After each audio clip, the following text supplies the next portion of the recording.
Sebastian Maschberger. So, Habitäre bei uns. Wir machen euch heute zusammen mit dem Waden machen wir eine Posing-Session. Er wird uns ein bisschen verbessern, also hauptsächlich die Grundposen. Ja, schaut einfach zu, vielleicht könnt ihr was daraus lernen. Also ich finde das Posing immer brutal wichtig. Ja, ich mache es meistens so 3-4 Mal in der Woche, vor dem Training, nach dem Training. Und es ist immer gut, wenn man jemanden dabei hat, der davon Ahnung hat, weil man selber die Fälle einfach teilweise nicht sieht. Das ist das Problem. Also. Alright, ready? Okay, ladies, we're going to do the compulsory pose first, which is the quarter turns. Every pose starts with your feet. That's where you start, right? And the whole idea of it is, it's like you're pushing the prowler, like you're trying to push it forward, right? So you dig your foot in and drag it back. While you do that, crimp your toes as if you're trying to pick up the floor. So you're pushing your heels back and crimping your toes at the same time. That's how you get your legs ready. So try that first. Just do that. Don't worry about the upper body. So imagine trying to drag your foot back on the floor and crimping your toes. Right? That gets your legs ready. So every pose starts with your feet. Get the feet ready. With your hips, push your glutes back a little bit. Right? And that'll flare the quads out even more. Now you're ready for the upper body. Okay? So because we're doing a mandatory pose, which is just the front standing pose, just don't raise your shoulders too high. Just keep them relaxed. And then see if you can pull your shoulders out a little bit more forward to bring out the lats, right?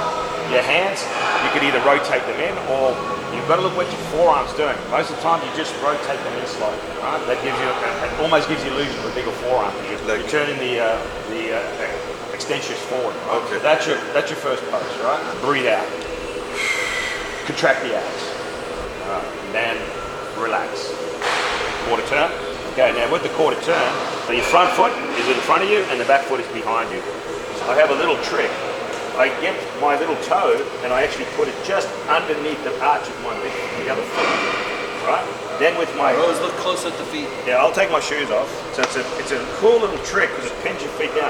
I don't think about your feet yet. Now look at my feet. What I'm doing is I'm actually kind of standing on my toe, but not too much. All I'm trying to do is just spin it slightly. That makes this knee go this way and this knee go that way. And then what I do, I use this knee and just nudge it behind my other knee. So I'm doing this, right? Because I can do that, I just have to do it ever so slightly. I can flatten the hamstring out. It's a very subtle move, so it's like this. Right, so what I'm doing, I'm trying to flatten it out. You can also even cheat a little bit more. If that's the judge right there, in order to start, if he's there, face a little bit this way, and then turn and look at the judge. So you immediately then squash the back leg and the front leg there. See how the hamstring now pops out? See, now you get the separation. And it's just a little trick. And again, you begin with your feet, you begin with your legs. Once you got all that, drive that shoulder forward. Pick the shoulder back. One straight line. Look ahead. That way, you're doing a quarter turn, right? You basically want this to be a straight line. And you want your chin to follow that straight line. It gives a very aesthetic look. So you just raise it up. Don't look down, don't look up in the sky. Look slightly above and then just stand like that. And ever so slightly lean back. Once you have that pose, breathe out, blow everything out. Once you're completely empty, then contract the abs. And relax. Now you have to do this lightning speed when it counts on the day. You can't be standing there going, hang on judge, You gotta practice this over and over again. Normally I get 6 weeks out, 10 weeks out, I already get my guys to start posing. You wanna go from here and you wanna find a way how you can smoothly transition. So you like this, and all of a sudden you have to transition to this, and straight away. Make it look flawless so nobody picks it up. So, quarter turns, let's start at the front. So begin with the feet immediately, and you're gonna make this pretty fast. Breathe out. Okay, here we go. 1 1,000, 2 1,000, 3 1,000, 4 1,000. 5 1,000, 6 1,000, 7 1,000, 8 1,000, 9 1,000, and relax. And when I do the 10 seconds, you can't breathe. While you're breathing in and out, your abs are relaxing. Ronnie Coleman used to tell me he did 15-second hold practice. And I learned it from the man himself when he came in. And you also get a good muscle length. Yes, because then you feel it more. All right, quarter turn. Make it as fast as possible, as smooth as possible. 2 1,000, 3 1,000, 4 1,000, 5 1,000. 6 1,000, 7 1,000, 8 1,000, 9 1,000, and relax. Quarter turn. You're on stage, so this goes fast, right? And strike. 1 1,000, 2 1,000, 3 1,000, 4 1,000, 5 1,000, 6 1,000, 7 1,000, 8 1,000, 9 1,000, and relax. Quarter turn. 2 1,000, 3 1,000, 4 1,000, 5 1,000, 6 1,000, 7 1,000, 8 1,000, 9 1,000, and relax. All right, now you can see clearly on Sebastian, he's just pouring with sweat. Tony's out of breath, but he's also starting to heat up. And that was just one round. Normally I would do this 3 times. And I haven't even started with the compulsory posing yet. That's it. All the oxygen out of you, then you contract the abs and do not breathe in or do not breathe out anymore. That's it. Okay, now relax. And what you can also do, Tony, is you use your biceps, drive it into your chest a little bit, right? Don't overdo it. You see one guys, they go too much, and it's all about pleasing to the eye, right? Because after all, you're the sculpture on stage. They want to see how does your body look in that pose, not how your chest looks. How does your whole physique look in that pose? All right, so now we're doing the rear shots. Okay. All right, again, we start with the feet. This is where it really counts. You really want to feel that you're trying to drag your feet back without leaving. Oh, is it relaxed though? Yeah. See how it picks up the hamstrings as soon as you start. It's like you're scraping the bottom of your foot across the floor. Like a horse? Yeah. Okay. Now, here's the thing. If you got striated glutes, hips forward. If you got soft glutes, hips back. Right? So if you're in tip-top condition, you can contract the glutes by pushing it forward and then contracting the glutes. I was never able to achieve that, so I did the opposite. I would push my hips back, but guess what then happens is you flare the quads out from it. Okay, now here's the thing. In order to contract your Christmas tree, it gets done through your abs. Put your hand on your abs, right? Put your hand on your lower back, and now contract your abs, and you can feel the Christmas tree, right? Contract, contract. You can feel the back muscles move, right? So you have to think about that when you're posing. In order to contract the lumbar, it comes through your abs. So you breathe everything out, nothing left. Now you hit the abs as hard as you can to pull in the lower back. So let's do this properly. Start with your feet. Keep your feet a little bit closer and have a little bit of a V. Start pulling your feet back, or try and pick up the floor with your toes. Okay, remember the hips is up to you, front or back. Breathe everything out. Once you're completely empty, then hit the lower abs, or hit your abs, I should say. And then you can feel the lower back pulling you out. Okay, and relax. Try not to shake, because it looks very unprofessional. The shaking doesn't make you bigger, it just annoys the joker. This guy hasn't been practicing.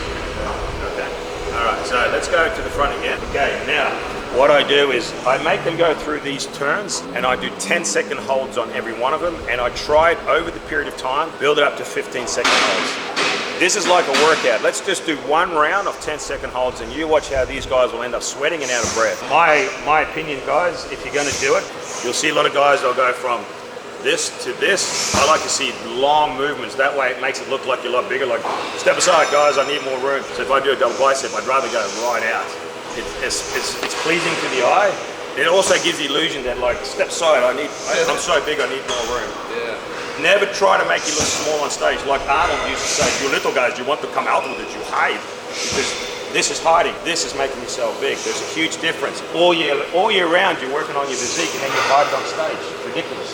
Yeah, I mean, they're asking not to see your biceps. What they're asking for, I want to see how your body looks in this pose. And we just call it the double bicep pose. They're not saying, I want to see your bicep. It's not what it's about. How does your whole body look when your arms are in the air? You know what I mean? That's it. So if you can throw it the best way possible by kicking one leg out, so be it. It is about the pose, not about your bicep. All right, let's do the leg spread. Now, what we do here, Tony, is we grab the thumbs and we touch them at the back like this. Okay. I'll show you to the camera like that, right? Now, what you're going to do now is you're going to pull it. You're going to pull it left and right. The second your fingers can flick forward, you flick it forward and hold it right there. Okay. Right. Now, once you've got it there, move your elbows forward. What it does is a little trick. Watch what it does. I can demonstrate on the t-shirt really easy.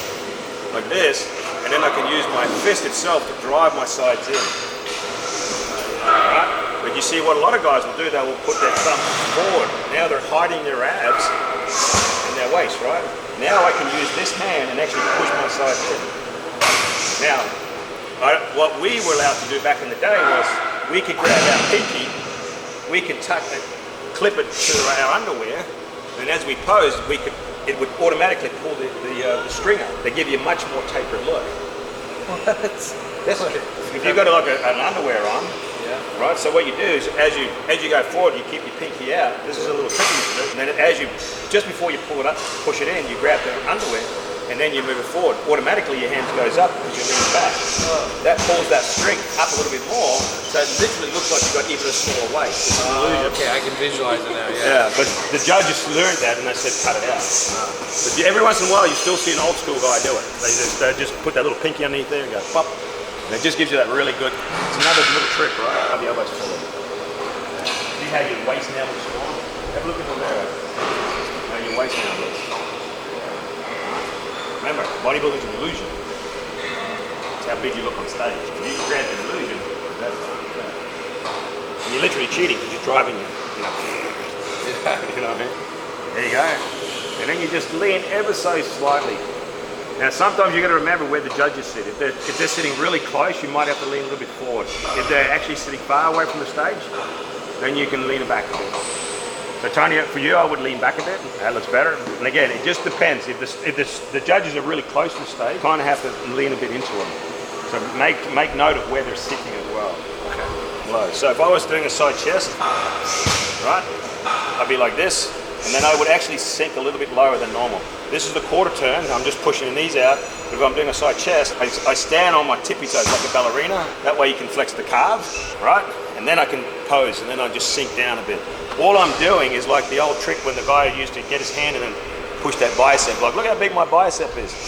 I'm just doing a little cheat there as well. Start with the legs. There you go. See how now the hamstrings, it's flattened now, it's past this glute. We know in reality that's not true. Because if he stands up, hamstring is over here. But we're using the back leg to squish it. Again, now what we do is we take the back shoulder and drive it back. And then the front shoulder, we just use that a little bit and push the chest. But what we want to try and create is a nice line. Don't be afraid to twist. A lot of guys look straight on. Twist and then look straight ahead. Here's a good example. This is two ways you can do it. This is a common way, right? But then I can also cheat, and I can make myself really big by really throwing my front shoulder almost in line and in front. I'm almost turning my whole body this way. All right, and then look straight ahead, opposed to this. I'm compacting myself. There you go. And then squat down a bit more, Sebastian. Look at that, hamstring immediately pops out. So don't be scared to really get on that tippy toe. Now, tricep is interesting because in most times they give you an option, left or right. So you've got to figure out which is your dominant tricep. You're always going to have one tricep better than the other. It's the long head is longer, it's more striated than the horse. Figure out which one it is. Once you figure it out, posing is the same, left or right. So let's do a tricep pose. Now, a good way to do it is you lap your hands like this. Okay, that means what you're doing is with one hand you're pulling it up and the other hand you're pushing it down. So you're working against each other. Like you're doing a tricep push down with your hands. Okay? Relax. Right, face the rear, double bicep. We always start with a double bicep first. This is really important because in this pose they're going to look at your gastrocnemius, which is your calves. So you stand on your tippy toes and then try and, as if you're trying to push your foot backwards. Right?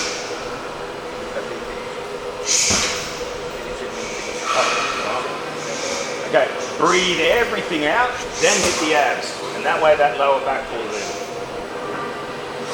And relax. Now with your legs, when you pose, you actually have to rotate it. So you keep your legs pretty well in line. So just drag my foot back on that line. All I do now is I rotate the knees out. My foot doesn't actually move anymore. I'm literally just turning my knee out. And so you don't stand like this, so as it look like this? No. You see a lot of guys that, right, yes. They create, for me that creates daylight in the abductors. Yeah. I don't like that. I'd rather stand like this, push my legs back. Okay. In order to get the hamstring out, is you lean on that back leg. You literally put your weight on that back leg by leaning on it. Tract everything, including your glutes. And relax. Now, obviously this pose isn't perfect, but this is why we do it, because one guy's leaning too far forward, the other one is shaking, the hamstring isn't tight yet. So these are the thing that we got to practice over and over again, because you've literally got one chance on stage and that's it. They give you one round. If you don't crack the top 5, you don't get to stay on stage, you get to go off. So 6 months of dieting, you go on stage for 5 minutes and you're off. Don't waste it. Make sure your posing is correct, okay? So again, let's do the lat spread. Do the exact same way as you do as the front one. Get your feet ready first, your foot. Drag your feet back, lean on the back leg, all the weights in the back leg. Sebastian, calf back. And also a rear pose. Now what you want to do is you want to keep pulling your elbows more forward than the front lat spread, and then lean back a little bit. Sebastian's got a good lat spread here. He's got a very, very good rhomboids here. So Tony, you need to lean back a bit more. There you go. See, now his rhomboids are sticking out. Before he was flattening out the rhomboids. This is not what we want. Now here's something. As a coach, what you do is relax. This is where I can see who needs what. I can see here he needs more detail. I can see with Tony he needs more rhomboids and lumbar. So when I'm training the guys, I train their weaknesses, not their strength, because there's no point going after the strong points. He's got big traps. I'm not going to train his traps until his rhomboid is caught up. But I can see that when they start posing. Now you do the most muscular. Now this is the pose that sends your physique over to the audience and the judges the best way possible. So it is up to you. They're just asking you, give me your most freakiest shot. Some guys do this, some guys do the crab. It is up to you, but practice which one makes you look the most awesome or the badass on the stage. If I was on stage, I would say lower your hands because you're literally covering your chest. If you've got a strong chest area, don't down low and blow your abs out. Go even lower, go even lower. So you've got that, you're creating that illusion, like even make this hand a point. Point the hand down. So it all looks like your eyes are following a line. So when they ask for most muscular, do more than one pose. Normally you see guys, they hit the pose and they readjust to do another pose. They'll hit about 2 or 3 poses. Because this is your one chance to out. I made a slight mistake. Abs and thigh, I completely forgot about that one. So normally that's the second last pose and then you fall into the most muscular. So abs and thigh, this is your chance to shine. My opinion here is keep your feet together, push 1 foot forward. Right? Don't go left or right. Just push it forward and then rotate that knee out. And then look in the mirror because sometimes even hovering your foot above the floor, not even touching the floor, pulls in the vastus, right? And then you get that separation in the median and the long head of the vastus. So again, you almost want to be pointing to the floor. You certainly don't want to be driving your toe down, up. Then once you got that pose, arms over your head, breathe everything out. And it's a very, very small crunch, standing crunch. Very, very slight. It's not a lot. Because you're contracting an abdominis, which is one muscle. The muscle just looks kind of weird because it's all lumpy and it gives you that 6-pack look. So lift your foot up. See how it immediately changes the angle of this? Just by lifting that foot up. You can look in the mirror, just practicing, by just moving your knee up, how it starts changing the look on your quad. So sometimes when you're on there, move your quad up and down a little bit. Every movement is very subtle. So obviously Tony needs a lot more practice on that one. One of the things I can see immediately, he's way too stiff in the front here. This is all bounded up. And that's predominantly from guys who do a lot of heavy benching all the time. So you end up starting to go forward like a pronation, right? You walk around like this. I feel it's very tight. Yeah, and then anytime you want to go back, that means he could not squat in a normal rack. He'd have to have his hands wide out. Yeah. So that means he's too tight here. And then when it comes to posing, we need to get this all relaxed. How do we do that? Just stretch? Stretch. There are very specific techniques that I use. I use basically a cage, and that's a very specific, I can teach you that, how it opens you back up. The thing is in here, this is the weakest muscle that sits next to the deltoid. Anytime you do any exercise for chest or shoulders, it doesn't use this. So this gets tighter automatically. This is why you start to go forward. There are exercises we can do to actually pull that back open. I believe this one's called the infus spinatus. I could be wrong.